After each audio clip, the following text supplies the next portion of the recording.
In this tutorial, you'll learn how to build a clean and expandable inventory system in Unreal Engine using blueprints, interfaces, and UMG. We're using the third-person template, but the same approach works for any game type, from RPGs to top-down survival. We'll walk through setting up pickups, building the UI with reusable widgets, and wiring everything to the player step by step. It's beginner-friendly, but structured with strong fundamentals you can expand for features like stacking, consumption, or equipment. This is Rumbod. Let's jump in. After opening the third-person template project, make sure you are inside the main content folder. Right-click in an empty area, go to Blueprints and select Structure. Name the new structure Inventory Item Struct. Open it and create 4 variables inside. First, item name of type text, which will store the display name of the item. Second, item ID of type integer, which will serve as a unique identifier for each item.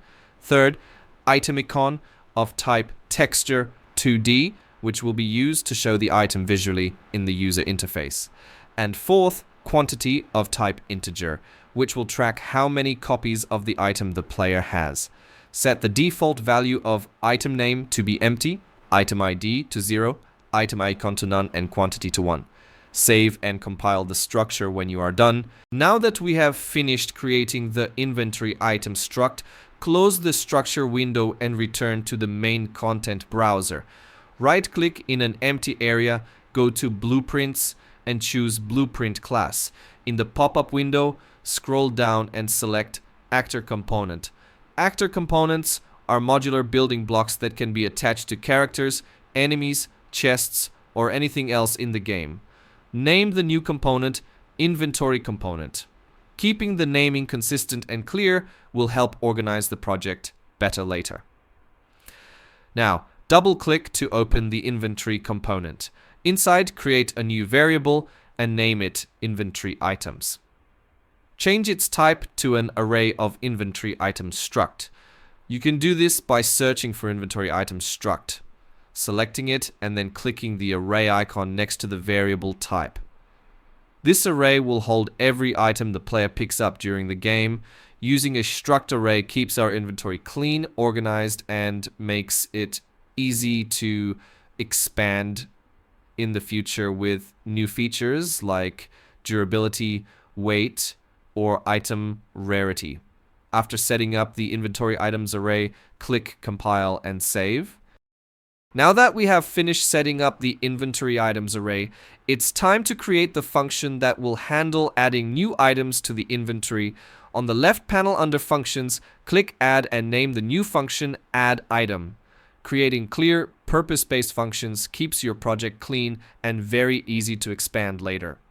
Click once on the Add Item function to select it, then on the right side in the Details panel, scroll down to the Input section. Click on the plus icon to add a new input parameter.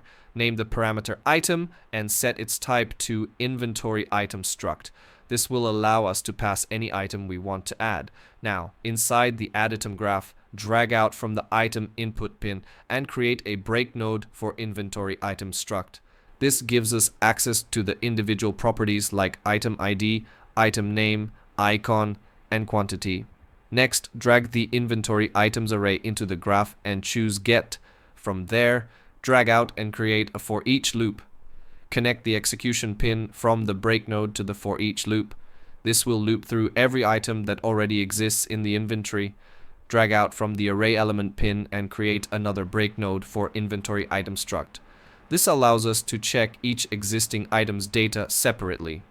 From the item ID pin of the incoming item, drag and create an equal node, comparing it to the item ID of the array element.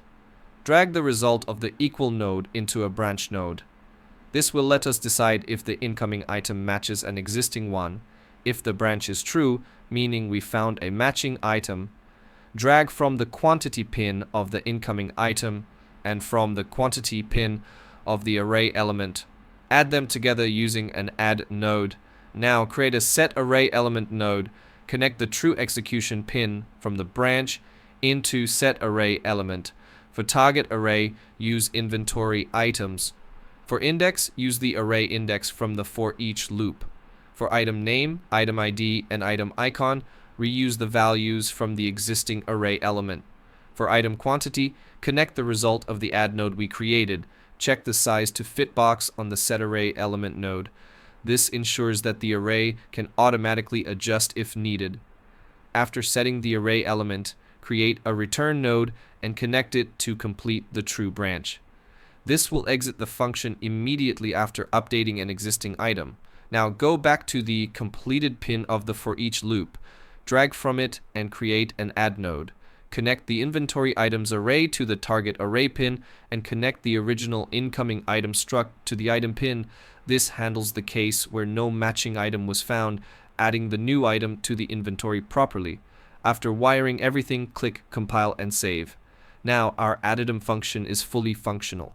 It stacks quantities when needed and adds new items if they don't exist. Later, you can easily expand this system with stack limits, rarity systems, or durability settings. Now that the add item function is complete, let's move on and create the logic for removing an item from the inventory. On the left panel, click Add Function and name it Remove Item. Click on the function name to open its settings, then scroll down in the Details panel. Under Inputs, click the plus icon to add a new parameter, name it Item ID, and set its type to integer. We'll use this ID to identify which item to remove from the inventory. Inside the Remove Item graph, drag in the Inventory Items array and choose Get. Then, create a for each loop to go through every item in the array. Drag off the array element pin and add a Break Inventory Item Struct node. This gives us access to the item ID of each existing item in the array. Now compare the input item ID with the item ID of the current array element using an equal node. Then add a branch and connect the comparison result to its condition pin. If the branch is true, that means we found the matching item. From the true execution pin, add a remove index node. For the target array, use inventory items, and for the index, connect the array index from the loop. After the remove node, create a return node and connect it.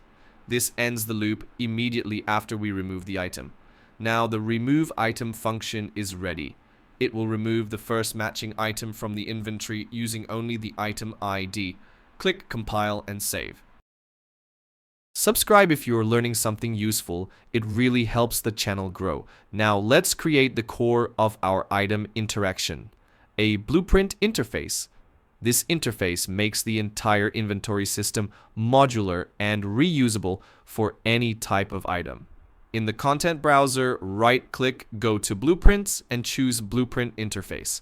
Name it BPI_inventory interact. Open the interface. Now click Add Function and name the first one Get Item Data. In the Details panel on the right, scroll to Outputs. Press the plus icon and set the output type to Inventory Item Struct. You can rename the output pin to Item Data if you like. This function lets us grab data like name, icon, and quantity from any pickup in the game. Now add the second function, name it onCollected. This one doesn't need any inputs or outputs.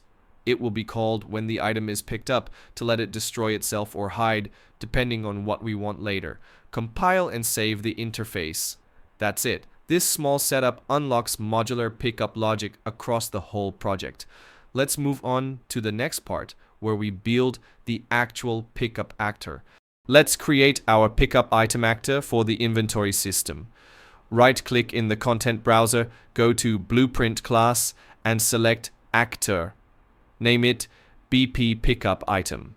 Open the blueprint. First, add a static mesh for the visual model.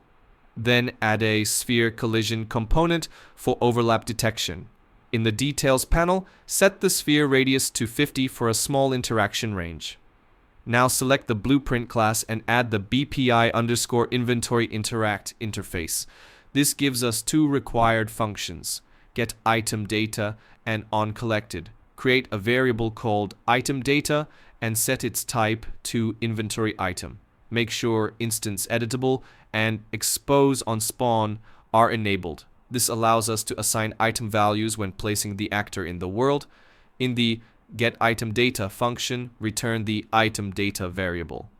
In the onCollected function, simply destroy the actor to simulate a pickup. Finally, on the sphere component, set collision to overlap all dynamic and enable generate overlap events. This ensures the player can detect it without blocking movement. This blueprint stays passive. It won't trigger pickup by itself. That logic will run in the player. Now that the pickup actor is set up, we're ready to handle the interaction from the player. Inside the content drawer, go to third person, then open the blueprints folder and double-click on BP third person character. From the components panel, click add, then search for inventory component and add it to your character. Now go to the event graph. Right-click in the graph and add the node called Event Actor Begin Overlap. Drag out from the other actor pin and search for the node Does Object Implement Interface. Set the interface to BPI Inventory Interact. Now drag out from the return pin and add a branch node. Connect the return value to the condition input. If this returns true, we'll continue. From the other actor pin again, drag out and add a cast to BP pickup item. This makes sure we are dealing with a proper pickup item. Now drag out from the cast result and call the function getItemData. Make sure you choose the one with the label message under the interface section. From the output of getItemData, we now have the item details. Drag your inventory component from the variables panel into the graph. From that, call the function addItem, connect the item data into the item input. Now drag again from the casted item and call the function onCollected. This is also an interface message call and tells the item it has been picked up. That's it. The player will automatically pick up any item that implements this interface just by overlapping it. Make sure everything is wired correctly and matches this exact flow. Alright, let's set up the UI for our inventory item. Quick reminder, if you enjoy these practical Unreal Engine guides, subscribing means a lot to me. We'll start by creating the widget blueprint for each inventory item. First, I go to the content drawer. Right-click in an empty area, hover over User Interface, and choose Widget Blueprint. I name this widget WBP_inventory item to keep it organized. Now I double-click to open it, and from the top right, I change the screen size from fill screen to custom. Set both width and height to 170 so the widget has a square layout. Inside the designer view, I drag in a canvas panel as the root. This gives us full layout control. Next, I drag in an image from the palette panel and place it at the top. In the details panel, I anchor it to the top middle. Set alignment to 0.5 and -0.1. And size to 100 by 100 for a clean centered icon. Now we drop in a button right below the image. I anchor this one to the bottom middle, set its alignment to 0.5 and 1.2, and give it a size of 100 by 40. To label the button, I drag a text widget inside the button and change its value to drop. Also change the text color to black for better contrast. Now that the design is ready, we switch to the Graph tab to set up the logic. First, I create a new variable and name it item data. Set its type to inventory item struct. Make sure to enable expose on spawn and instance editable so we can pass data into it. Back in the designer, I click on the button. In the details panel, scroll down to events and click the plus sign next to onClicked. That creates an event in the graph for handling button clicks. Inside the graph, we start by calling getPlayerCharacter, then cast it to BP_third-person-character to access our custom variables.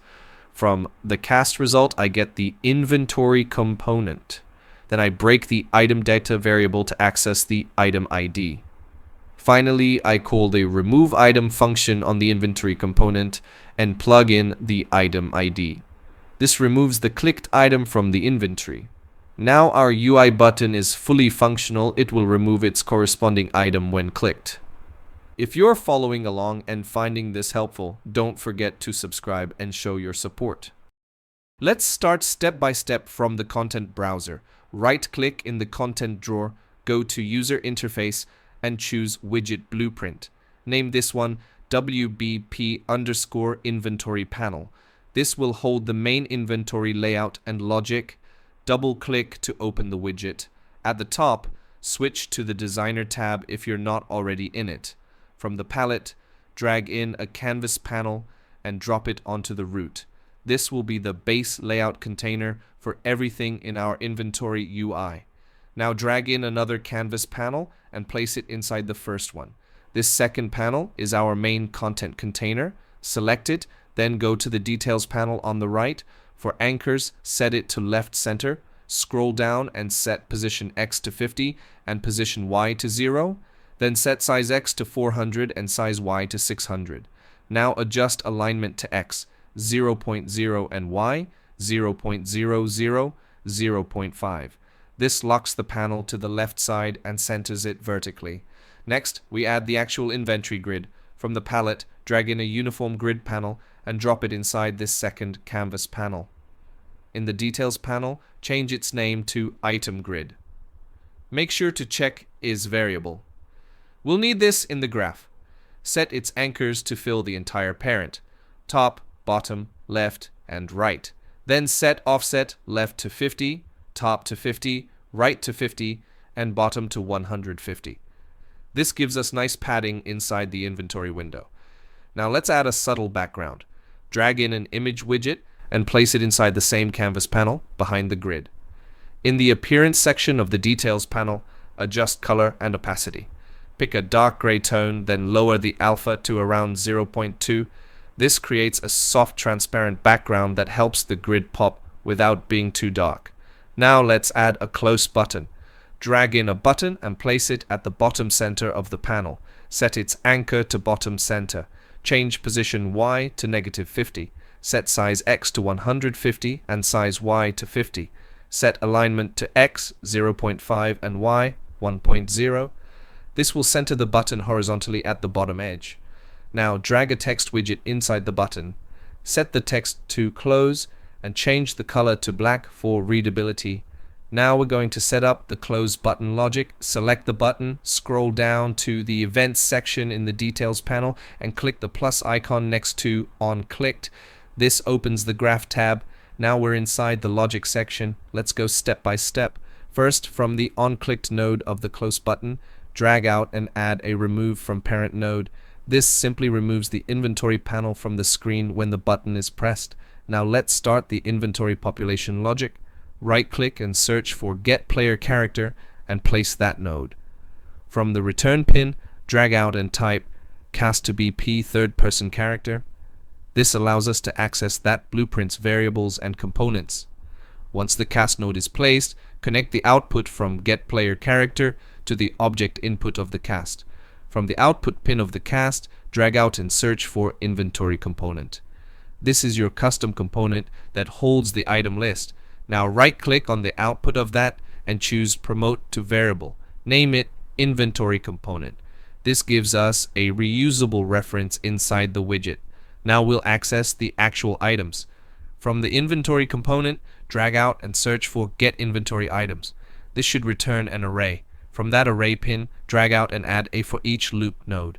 This will let us loop through each item and create its UI. Now let's build the item widget. Inside the loop body, drag out and create a widget. Select class WBP_inventory item. Pass in the current array element to the item data input of the new widget. Now we want to place this in a grid layout. Let's control the layout by number of columns. Create a new variable, call it max columns, set it to integer, and make it instance editable so we can change it later. Set the default value to 2. That means we'll have 2 columns per row. Now from the array index, drag out and add a divide node. Divide by max columns to get the row. Then drag again and add a modulo node. Index modulo max columns gives us the column.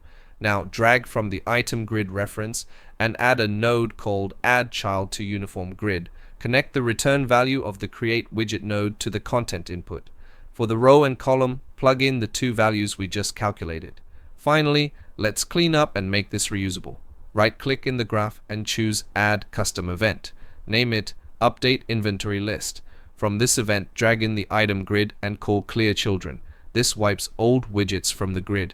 Now do the same for Event Construct. Connect it to Clear Children too.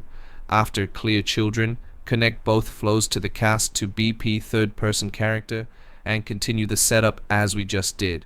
That way, the widget builds cleanly on load, and you can also call Update Inventory List anytime you want to refresh the display. Let's finalize our inventory system by cleaning up the UI, wiring missing connections, and setting up test items in the level. We'll start with the widget WBP_inventory item.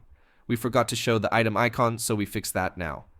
Drag the image variable into the graph and use set brush from texture. Then drag in item data, break the struct, and connect the item icon pin into the texture input.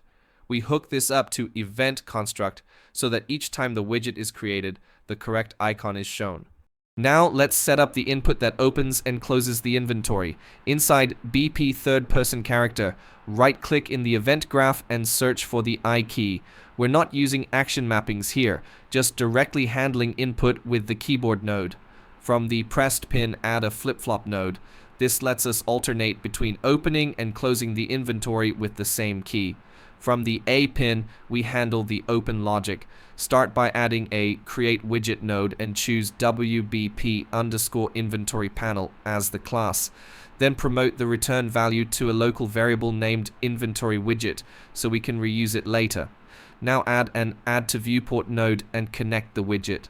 This makes the inventory panel visible on screen. Next, drag off and call get player controller, then use set input mode, game, and UI. This ensures the player can still control the game while interacting with the UI. Leave in widget to focus empty and set the mouse lock mode to do not lock. Then, drag off the return value of the player controller and use set show mouse cursor, checking it to true. Now, go back to the B pin of the flip-flop. This will handle closing the inventory. First, get the inventory widget variable and check if it's valid using the isValid node. If it is, call remove from parent to remove the widget from the screen. Then call get player controller again and use set input mode game only. This will give full control back to the player and disable UI input. Finally, from the same controller, call set show mouse cursor again and uncheck it to hide the cursor. That completes the toggle logic. One key to open and the same key to close the inventory cleanly. Now let's head back to the WBP_inventory item widget to finish the drop functionality. We already had most of the logic in place earlier, so we're just adding what's new. From the drop button's on-clicked event, we cast to BP third person character using get player character. From the cast result, we access the inventory component and call the custom remove item function. We already have the item ID from the existing item data logic, so we just pass it in here. Once the item is removed, we continue from the same cast and grab the inventory widget variable. Then we call the update inventory list event to refresh the UI. This is all we needed to complete the drop behavior. Now let's polish the layout in the WBP_inventory panel. Open the graph tab. At the end of the item spawning loop, after the add child to uniform grid node, take the return value and connect it to set horizontal alignment, set it to fill. Then chain that into set vertical alignment and also set that to fill. These two nodes make sure each item widget stretches fully inside its grid slot. Pause a moment here on screen to clearly show both alignment nodes being added. Now go to the Designer tab in the same widget. Select the background image and set the Zorda to -5. This keeps it behind everything, so it doesn't block button interaction. That wraps up the visual cleanup and completes our drop logic. Before placing items in the level, we first need to get some icons. Head over to gameicons.net. Pick a few icons you like. For this example, we'll use a mushroom, canned fish, and a backpack. Download each one as a PNG file. Then drag and drop these PNGs directly into your content drawer inside Unreal. Now we're ready to set up items in the level. Let's begin with the first item. drag a BP pickup item actor into the level. Select it, and in the Details panel, open up the item data section. Set the item name to mushroom, set the item ID to 1, choose the mushroom image we just imported as the item icon, set the quantity to 1, and optionally assign a basic mesh so it's visible in the world. Now we drop in another BP underscore pickup item, select it, open the item data, and configure the second item. Set the item name to canned fish, give it an item ID of 2, select the canned fish texture as the icon, and set quantity to 1. Again, add a mesh if you want to preview it in the level. Finally, let's drag in one more BP underscore pickup item for our third test item. Click it, and in the item data, fill in the details. Name, backpack, ID, 3, icon. Use the backpack texture we imported. Quantity, 1, and assign a simple placeholder mesh for visibility. That's it. We now have 3 fully customized pickup items in the level, each with unique data and visuals ready for pickup, inventory display, and removal. You can now hit play and test the full loop inside the editor. Now let's test everything in action. Click play in the editor. Move your character toward the items in the level. As you walk into each one, you'll notice they disappear, meaning they're being picked up and stored in your inventory. Once you've collected them, press the I key on your keyboard. This opens the inventory panel, showing all the items you've collected. Click the drop button on any item. You'll see it gets removed immediately from the list. And just like that, we have a functional and responsive inventory system. This tutorial focused on building a solid core system, simple but clean and expandable. From here, we can add a lot more: stacking items, consuming items with effects, a better, more polished UI, and full item interaction logic. If you enjoyed this and want to see more, leave a comment and don't forget to subscribe and like. If there's enough interest and requests for more features, I'll go ahead and make the next part, expanding this system into a fully featured inventory. So depending on when you're watching this, you might already see advanced follow-up tutorials live on the channel. Thanks for watching.